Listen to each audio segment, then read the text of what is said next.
Okay, so I watched Khalifa on release day, finally getting around to putting this together now.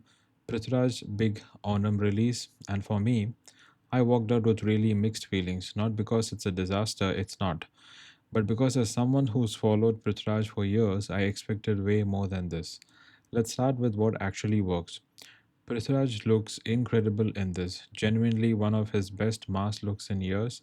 The styling, the swag, the physical effort, it's all there on screen. For me, that's the strongest thing this movie has going for it. One performance that really stood out for me beside Prithviraj was Renji Panicker's role.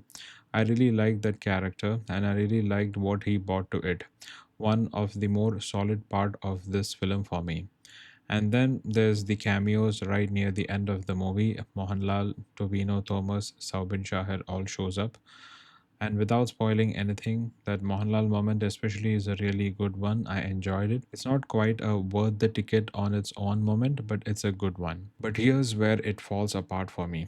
Let's talk about the villains. Because there are three of them, Neil Nathan Mukesh's character and a father-son duo played by Shami Tilagan and Shivajit, and I don't get why you need three. None of them individually feel capable enough to really go head to head with Prithviraj's character. For me, this should have been one person, one well written, well built negative character who could actually stand across from the hero. With Neil Nathan Mukesh, it's such a waste. The character just isn't written with any depth. He's there, but he's not doing anything. Shivajit's the same story, actually. He's got the right build, the right size to genuinely go toe to toe with Prithviraj on screen.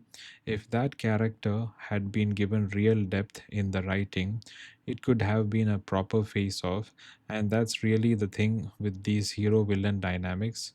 They mostly work when the villains are written well. Here, none of the three quite get there. The story itself, a gold smuggling revenge saga passed through a family, and we have seen this before in many movies. It doesn't try to surprise you, and the emotional side just isn't there either. The moments that are supposed to hit you just don't land the way they should. On the music, look, I'm a fan of Jakes Bejoy's work, but I'm starting to get a bit tired of it. It's not that the music is bad, it's that it feels repetitive, the same background cues coming back again and again. I wanted some freshness there, and there wasn't really a memorable song in this one either.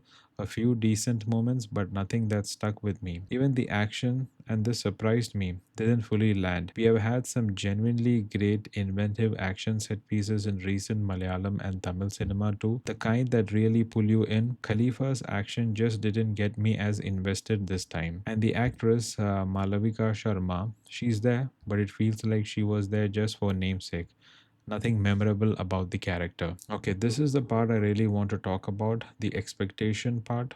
Because I'm a Prithviraj fan, I have watched pretty much everything he's done, and my disappointment with Khalifa isn't that it's a bad movie, it's genuinely isn't. It's that I know what he's capable of, and Malayalam cinema right now is at a point where the bar has gone way up. We have had films that surprised us, that took a risk, that gave us something new. Khalifa doesn't really try to do that. It plays it safe, a familiar story, a diluted villain setup, music it's leaning on instead of pushing forward. And in 2026, that's just not enough anymore. That's where the gap is, not in quality, in expectation. So where does that leave things? Khalifa isn't a bad film. If you are a Prithviraj fan, it's worth watching in the movie theater for the look, for Renji Panicker's character, and for that Mohanlal moment near the end. But the real story, Mohanlal's story, is still ahead of us in part 2, The Legacy. This one's just the intro. The real story kicks off in part 2, and that's enough to keep me curious about where they take it. By the way, I watched Bethlehem Kudumba Unit on day 1 too, the other big Onam release this year. My review on that one is coming up next, so stick around for that.